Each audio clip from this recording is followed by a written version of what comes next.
Check. Hello? Hello, hello, hello. Me, mamo, me. Okay, hello, everyone. Thank you for being here. Congratulations, you've made it through the first week of COP, just about. I'm Michael Kelly from the World LPG Association, and we are here to talk about clean cooking and its role in combating climate change. And I know as we go through this discussion, we're going to attract loads of people. So be prepared to make space for all the people that are going to come and join in this session. I'm joined by Donnie Alexander, and I forgot your title? I'm our Chief Science and Learning Officer at the Clean Cooking Alliance. Chief Science and Learning Officer at the Clean Cooking Alliance, which is one of our main stakeholders at the WLPGA. And you've done great work in raising the profile. Oh, and there's our next speaker, our other speaker. The profile of, or the issue of clean cooking in the intergovernmental context. We're seeing a result of some of the work that you guys have been doing over the years in this COP. In particular, Rob Bayless, who's the Chief Senior Scientist for the Chief of Nothing for the for the Stockholm Environment Institute. I'm promoting you, Rob. Okay. And last but not least, and joining us on the run, because I know you've been very busy, is Dan Wetzel, who's the Senior Advisor. Did I promote you as well? Yeah. I hope so. The head of tracking and sustainable transitions units from IEA. And you guys have been very active over the course of this COP. Donnie, are you enjoying COP28? It's been excellent. It's been a great COP, mostly because we've seen all of the work that we've put in over the last 10 years really come to fruition, with some of the big banks coming in with lots of money, IEA stepping up with the Africa Clean Cooking Consortium. And so it's really been exciting to see others finally realize that without solving clean cooking, we're not going to solve climate change. Great. Well put. Well put. And Rob, what are your reflections on the first week of COP to get us kicked off? Yeah, I have to echo Donnie. It's been wonderful to see our little niche field gain such prominence. My first COP was Marrakesh, and there was nothing, and it stayed that way for a very long time, and now suddenly here we are, and it's a very prominent issue with some very big name, influential organizations that are really on board. It's great to see. Yeah. Yes, it is true that there does seem to be momentum, and one of the institutions creating that momentum, Dan, is IEA. I saw Fatih last night deliver a very full-throated endorsement on clean cooking, and particularly the role that it will play in sub-Saharan Africa. Can I ask you what IEA hopes to achieve, and why now? Why is this issue happening now?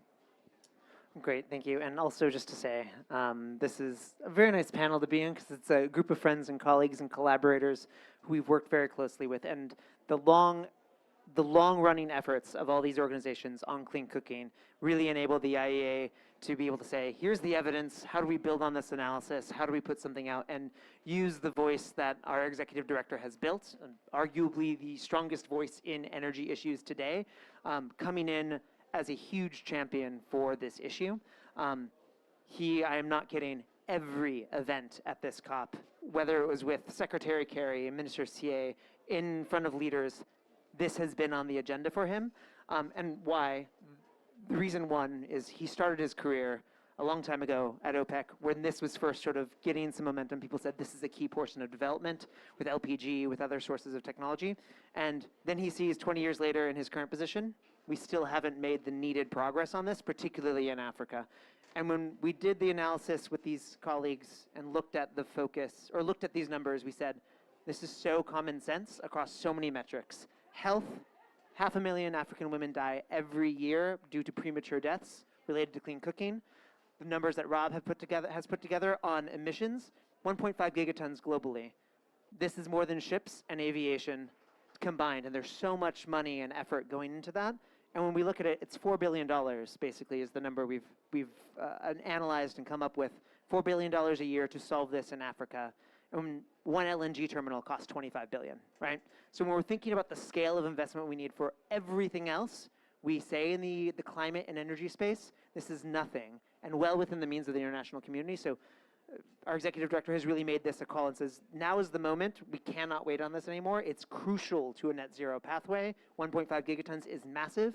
And he's saying, okay, this not only makes sense from a health, a gender perspective, climate, it also just makes good diplomacy sense. If we need to be working with partners in Africa and the developing world on climate, this is an important goodwill building exercise.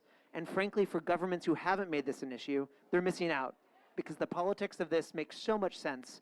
If you look at India and the massive LPG campaign that Modi had stood up there, the next election, he got 70% of the women vote because they said, this is an issue that matters to me, I'm gonna turn out. So it's kind of absurd it hasn't made progress. One of the reasons why is it's a issue on health, it's an issue on energy, and it's all sort of it's everyone's second or third issue across many different ministries. So this is why the IEA and Fatih has announced having a summit at the leaders level. He already has the Prime Minister of Norway, Ursula von der Leyen, a bunch of people lined up to say, this is a major issue. How do we mobilize this $4 billion needed to solve this issue once and for all? So. And this summit will be held in the spring in Paris. Do we have a date for that confirmed? TBD. No, it will be in the next 2 weeks. We're hoping to be able to announce that date. And we're really looking for supporters from industry, from places like carbon finance. Carbon credits, we know, play a crucial role in clean cooking. We want to be mobilizing all of these actors to say not only how do we make this financing available, but also what is the shopping list, effectively, we need to make sure this money is flowing to the right places that unlock this. And whether that is legal frameworks for countries to receive these carbon credits or building up supply chains and making sure the needed infrastructure is there, we want that list. We want to be able to put that in front of decision makers very simply, very clearly, and saying, you have the development aid, you have the carbon credits, this is where it needs to flow to. All right, excellent, outstanding. Donnie, I saw you nodding vigorously as Dan was going through that, and I know that the Clean Cooking Alliance, which used to be the Global Alliance for Clean Cook Stoves, which was the partnership on clean indoor air ages ago, has been often a lonely voice in this discussion. What are your thoughts on the pinnacle that we've come to, the point that we've come to with this issue being front and center in a COP? Yeah, I mean, for me, it's like a dream come true. I've worked on this very issue my entire career, starting with my PhD. And so to finally see the work that we've been doing has been, it's amazing because voices like Fatih, like the ADB president, they are needed in order to get people to really understand how crucial this is. And I'm going to jump in because I think we'll get to LPG a little bit, but this is so important for self-determination and just transitions of people in these countries. And so to have people and organizations finally say, yes, we see that as being important as part of this, to me means a lot. And we'll get into the climate science behind that Rob will, but it's just so important. So for me, it's just exciting. And Dan has become a really close partner with IEA, and it's like a dream for the Clean Cooking Alliance to have such good partners moving this forward because we need those voices. Yeah, in this transformation, I mean, there is a climate element, and Rob, we're going to get to you in a second, but it's so much more. Yeah.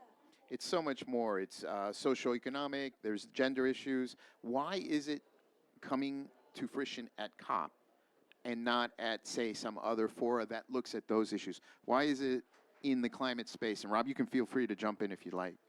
About Donnie? Well, I think it's because there's climate finance. There's money for climate, and that's what it is. That is the key issue is we have the SDGs, but the funding is not there. But there is funding for climate through the NDCs and through the carbon market. And so we have to get on that train in order to meet all of these other goals around health, around gender that clean cooking provides. So we see that as an opportunity, and I think everybody else does too. Rob, would you care to comment? Because Rob, you did a study, and the title was a mouthful, I remember. But maybe you can outline what it demonstrated, because it was quite pivotal. Sure. But actually, before I get into the study, I'd like to just build on what Donnie has said.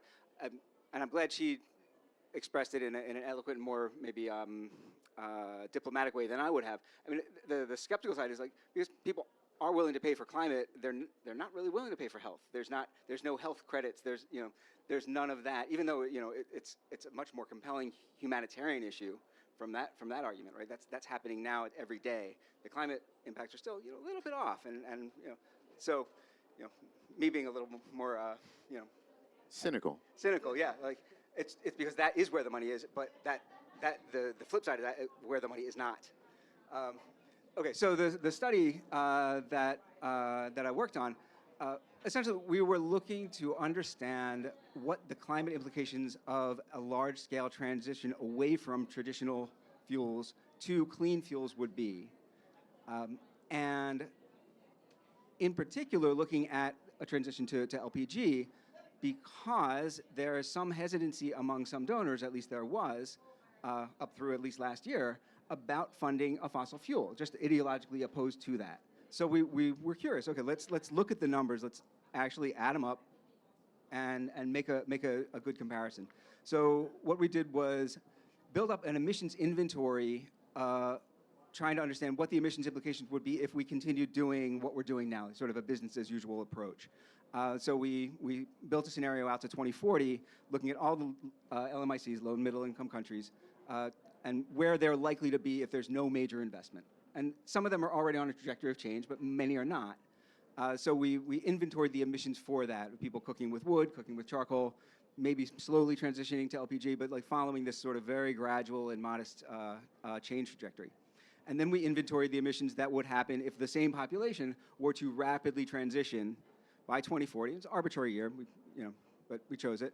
We looked at 100% LPG, and then we also looked at a mix of grid electricity, LPG, and then also only grid, just to make those comparisons, because once we're building the model, we might as well throw in the other stuff too. It's extra.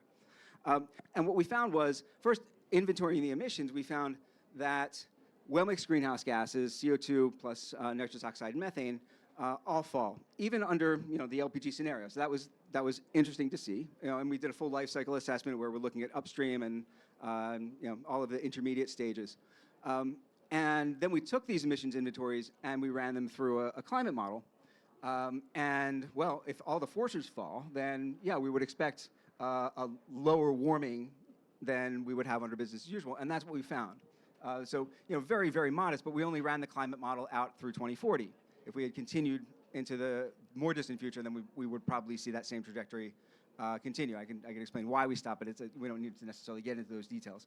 So what we found was that indeed it's a win on emissions if we make this transition, and it's a win for the climate. Very likely. There's uncertainties there that I'm happy to go into if we want to get into the techie details. But the central tendencies are there. So quite clear. Open access paper. Anyone who's interested, I'm happy to share a link. With a really long title that nobody understands. With a really long title, yeah.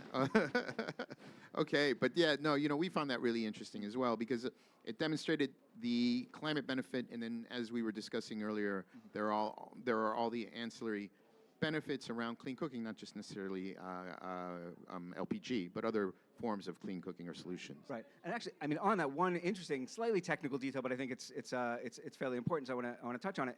Most of the climate benefit in the short term comes from reductions in a particular flavor of particulate matter, black carbon. And black carbon is a very intensive warming agent, and it's also a very fast-acting warming agent. It falls out of the atmosphere in several weeks. So if you reduce it, you see the climate impact right away. And it happens to be closely related to, well, it's a constituent of particulate matter, and that's what harms people's lungs. So that specifically, reducing that pollutant, and we found it falls by more than 90% in this transition, that is where you find the health gains as well. Dan, let's pivot for a second, and I wanted to ask you, because it seems like IEA is focusing very much on sub-Saharan Africa. Is there scope for other regions of the world where there's low access to clean cooking fuels? Yeah, so this is not just a sub-Saharan African issue. There's a lack of clean cooking access in many parts of developing Asia and still some portions of Latin America. But the difference is, one, in Latin America right now, it's small and in very rural areas, so the needed progress takes a different model, and there's political support in some of those countries, and they're moving.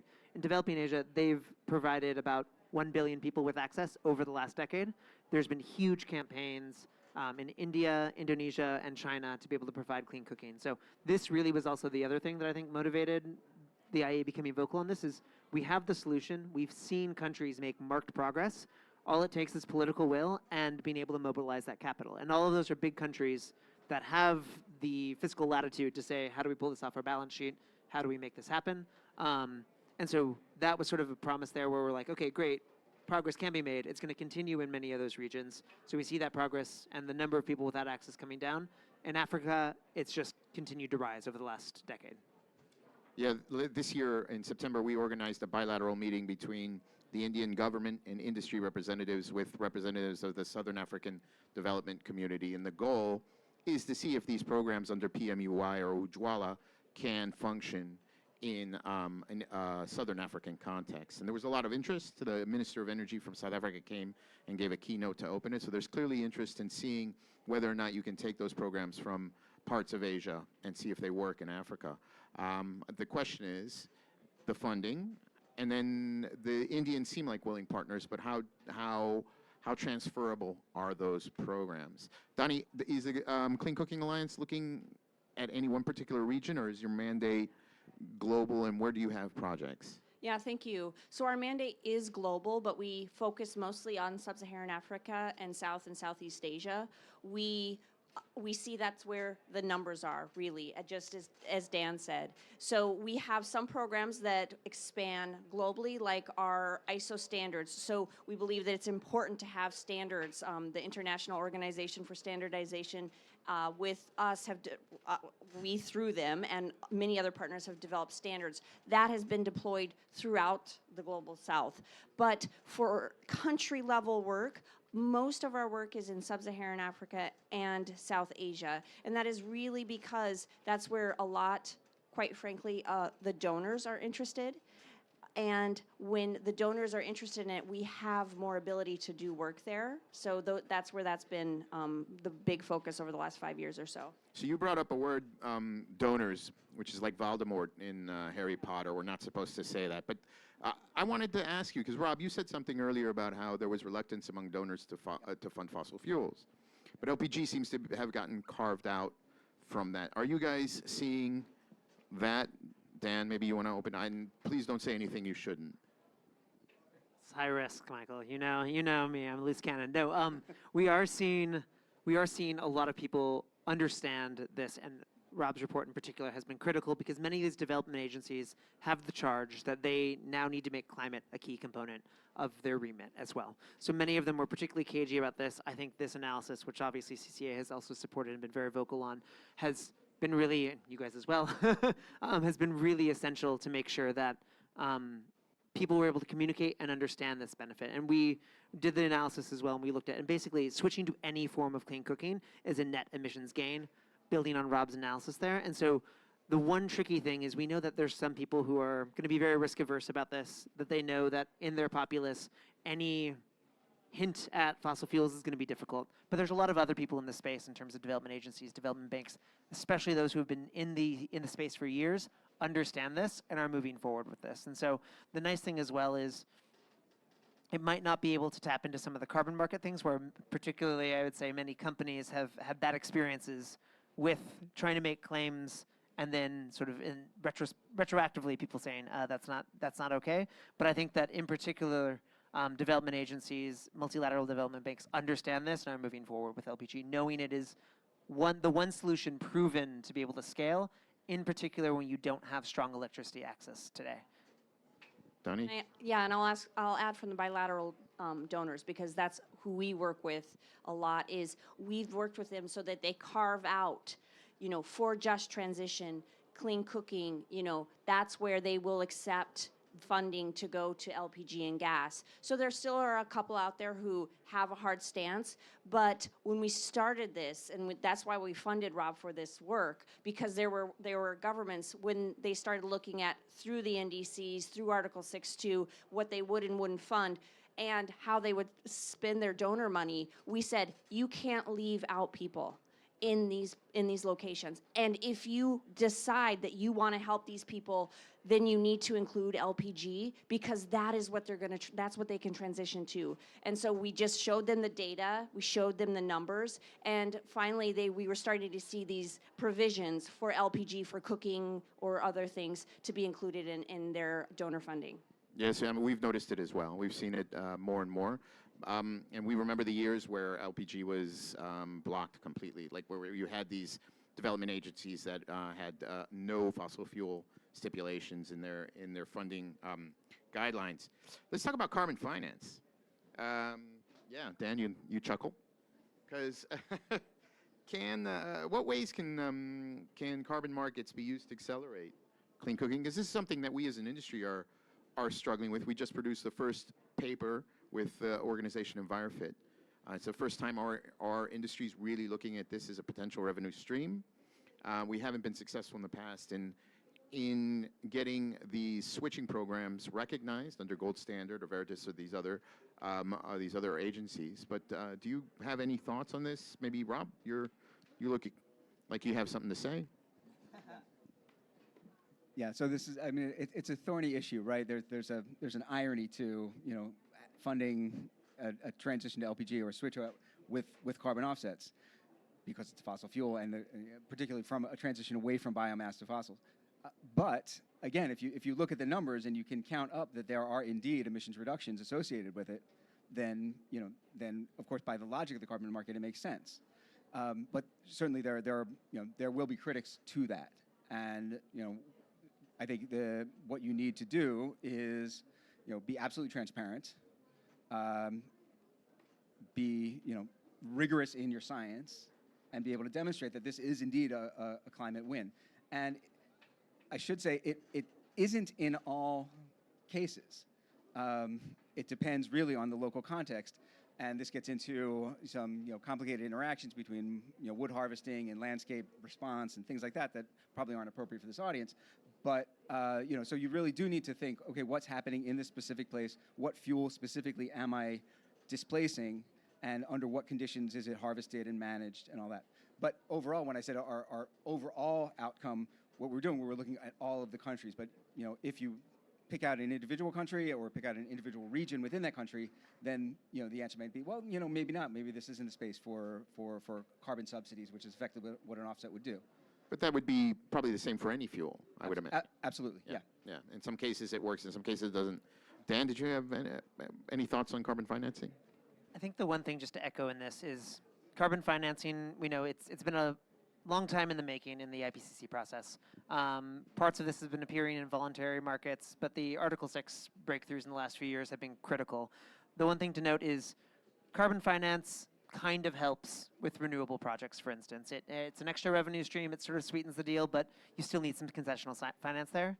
Clean cooking is the one space where you throw a carbon credit on top of it, and the project immediately goes ahead. It flips it immediately from not viable to economically viable. And so this is the one space that we really see this being such an instrumental thing to move it. There's a bunch of industry, major players in Africa today who their revenue model is predicated on this, and they've done great work to be able to move on this.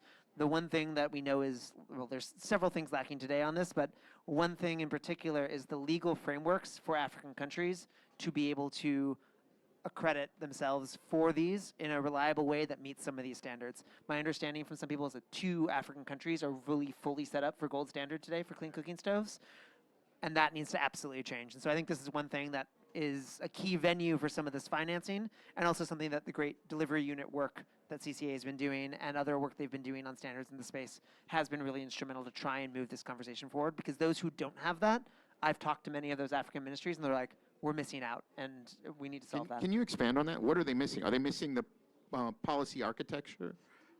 What is missing? And then maybe can you give a recommendation of what could organizations like the ones that are present here at COP do to help them achieve this?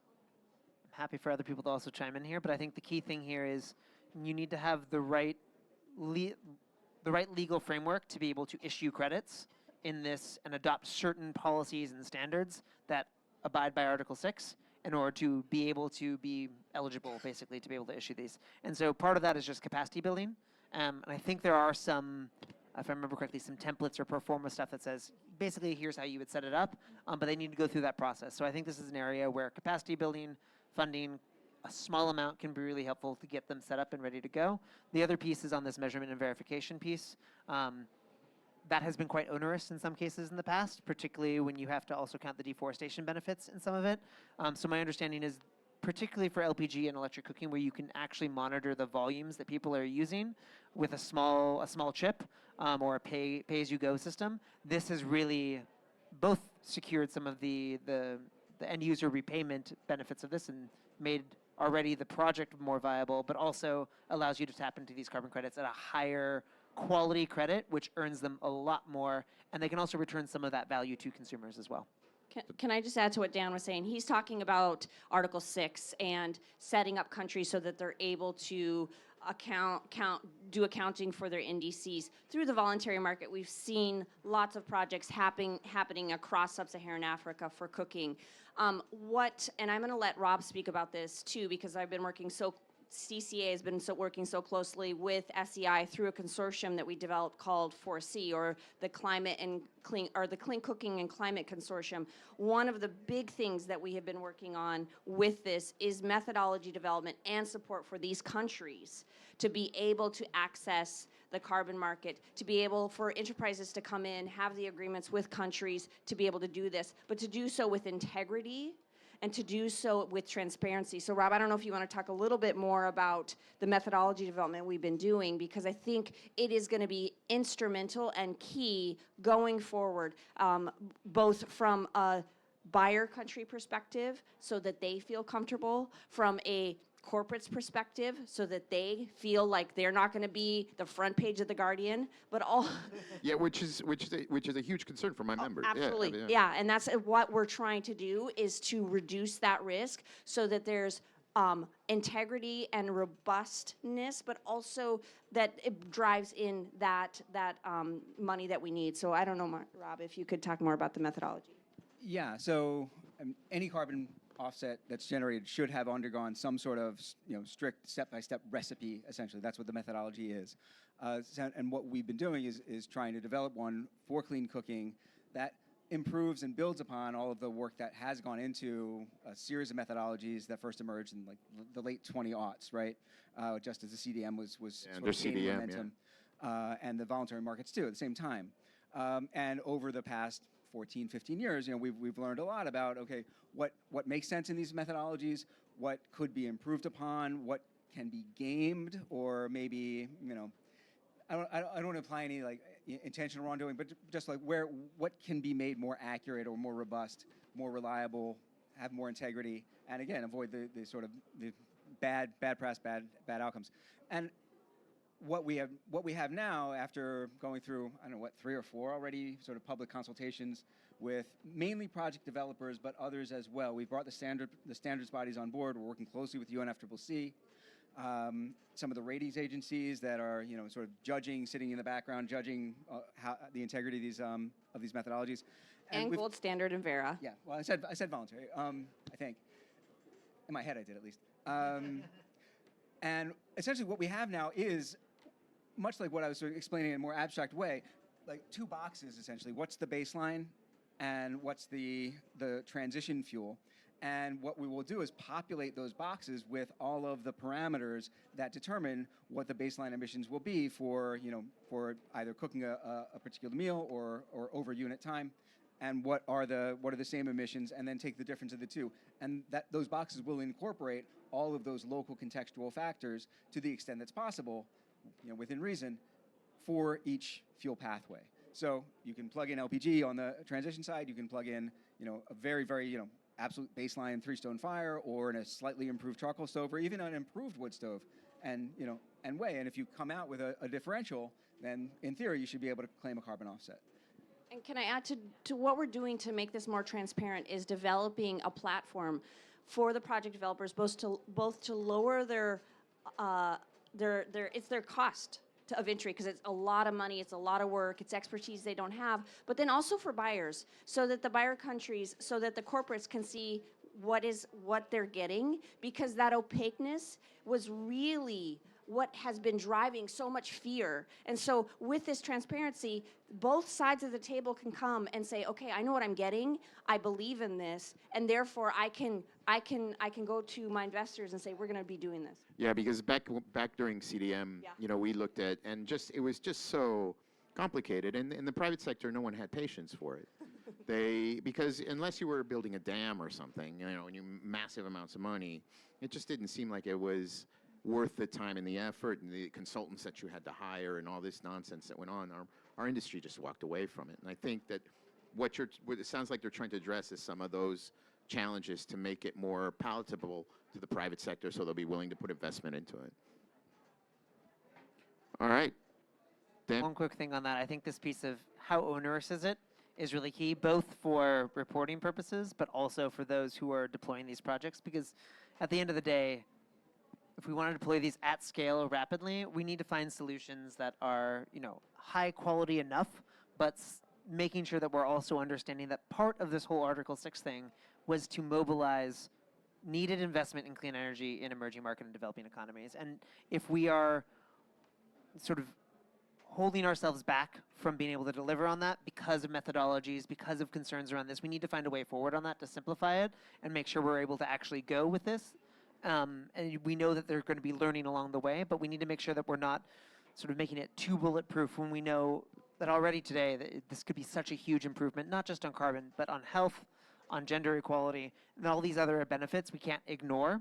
And I think Rob put it well where he said, there's people care and will pay for carbon emissions.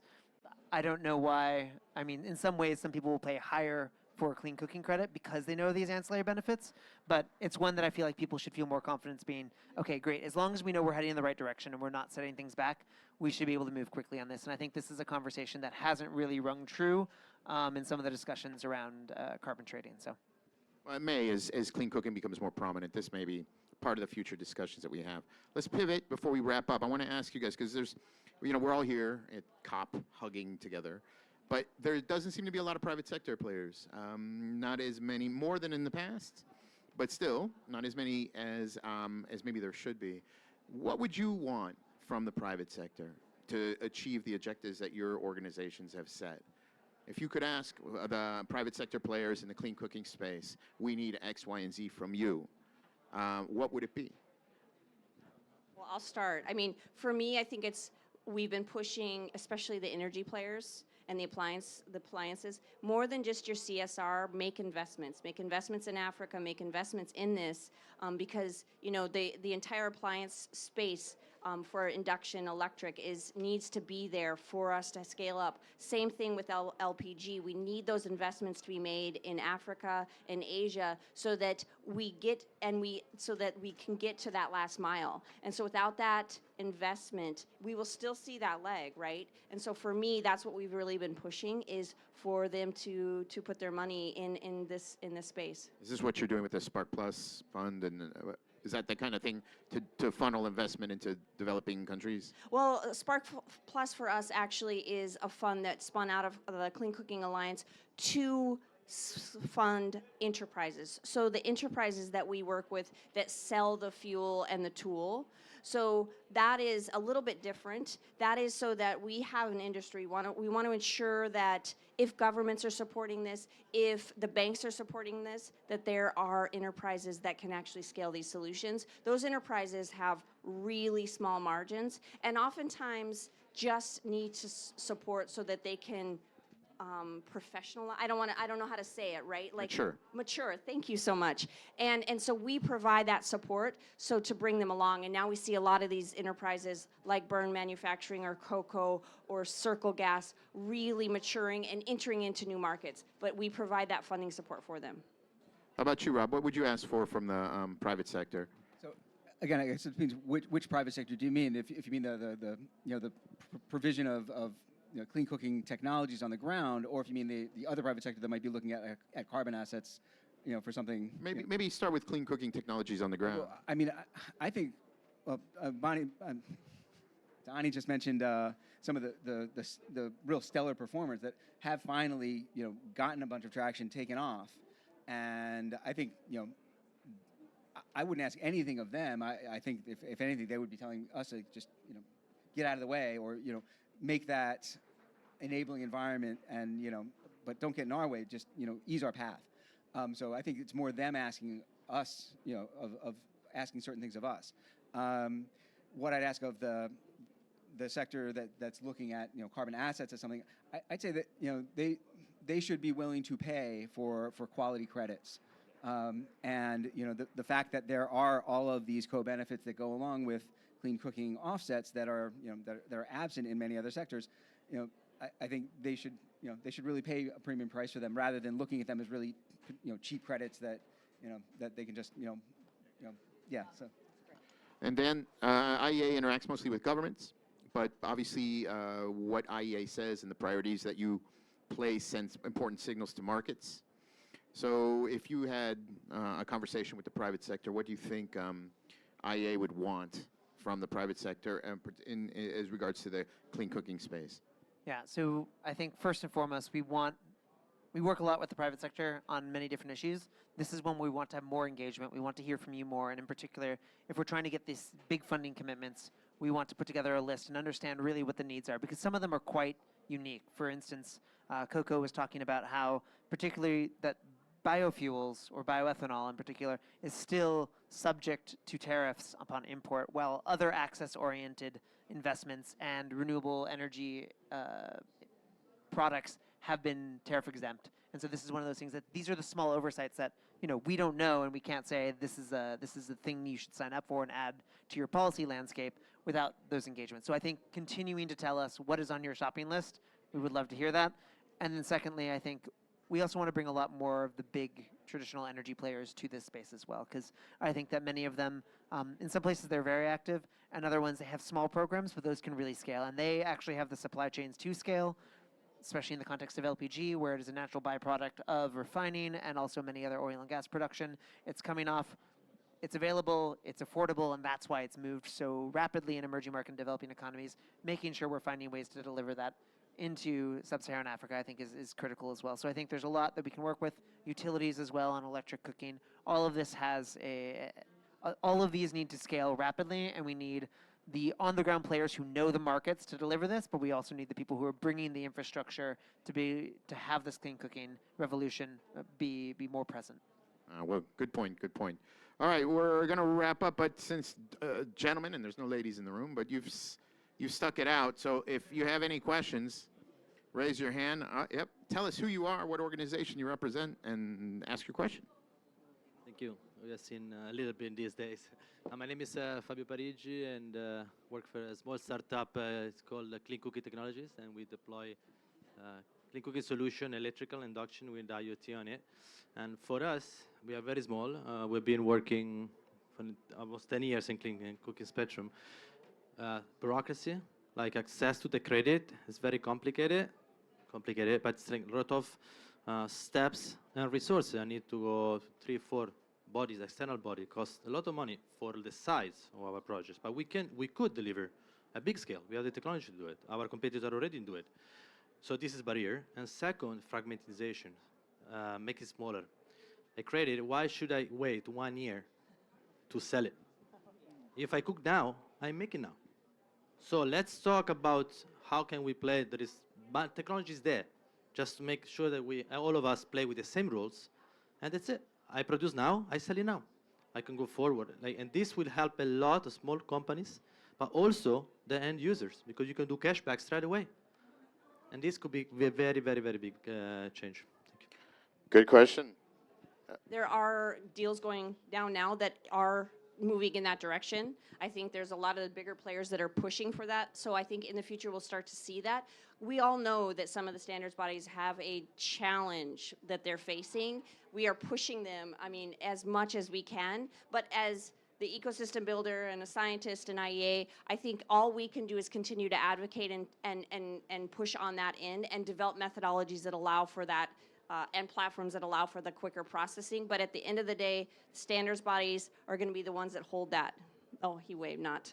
Yeah, so. One quick thing on this as well is there's a lot of finance innovation that's going on right now, and AFDB, for instance, is really focused on how do you provide capital upfront to many companies like yourselves. And part of this as well is not just, there's seed equity for small, medium enterprises that's going to play a key role. The other piece as well is how do you finance on the future revenue streams from carbon finance, and say, once you have a proven project, they can say, okay, I know this is a secure revenue stream. I trust this company. I know that I'm going to get this money back. I can give you that money up front and anchor that finance on this revenue stream in the future, right? So being able to demonstrate that and those first proof of concepts will be critical. So that's where the seed capital, I think, plays a key role. And I would say look at the AFDB. They have some new, interesting, innovative funds on this space. But eventually the scalable model would be upfront financing predicated on these as sustainable revenue streams. But there's inherently an element of risk in that. Yep. Of course. It's business. Sir.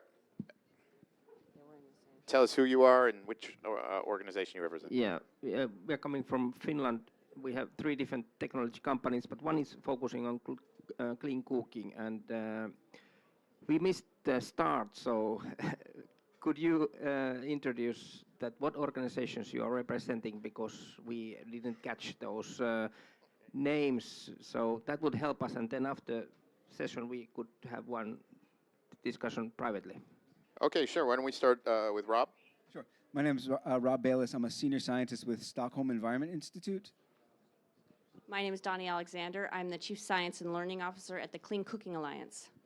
And Daniel Wetzel with the International Energy Agency. I'm Michael Kelly. I'm the Chief Advocacy Officer for the World LPG Association. Welcome to the show. I love it.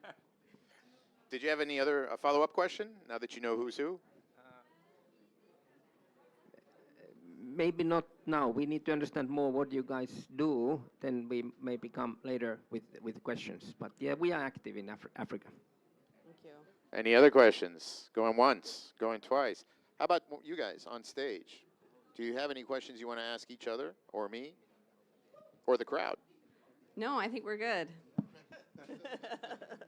We talk lots. Yeah, we do a lot of talking. All right, then I'll ask a final question and we'll wrap this up and take it home because it's the end of the first week of COP and everybody just wants to go to the pool, maybe go to the bar and then the pool. Rob, final thoughts and reflections on this issue, on COP28, on anything you like, really?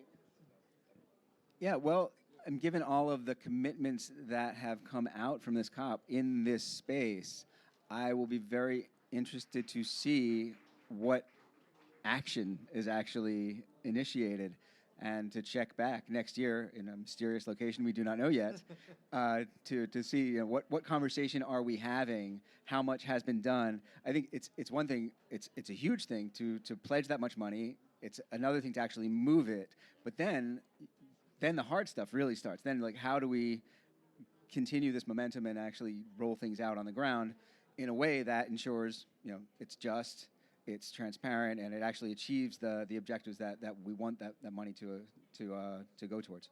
Well, you've been in this space a long time, so let me ask you, if it was up to you, is there is there a region or a particular area that you would focus on initially?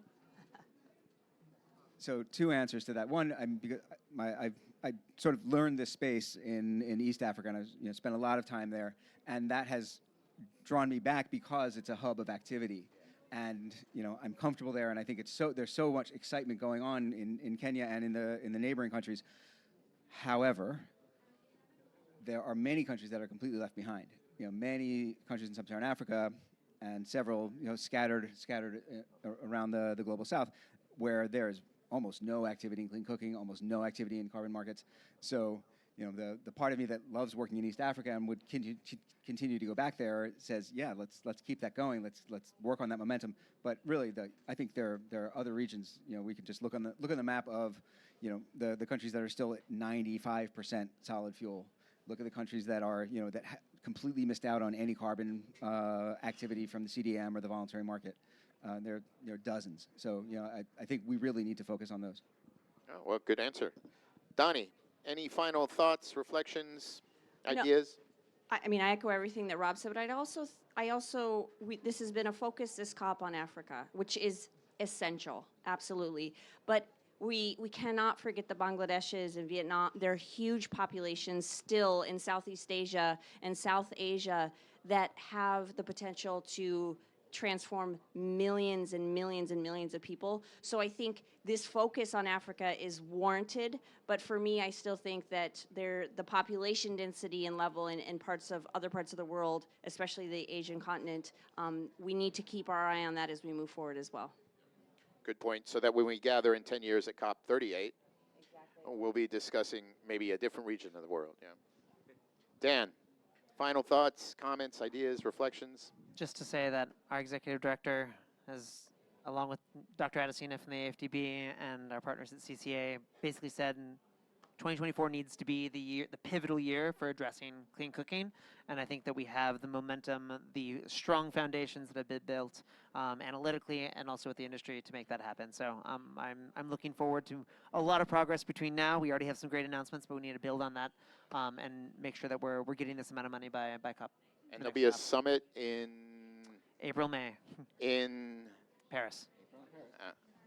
It's lovely, I promise. and Be we'll there. all get invitations. All right, ladies and gentlemen, let's give a round of applause to my panel, Rob, Donnie, Dan. Thank you so much for being with me. Give yourselves a round of applause for surviving the first week of COP. And I'm Michael Kelly. This is the World LPG Association. Thank you for your attention, and see you soon.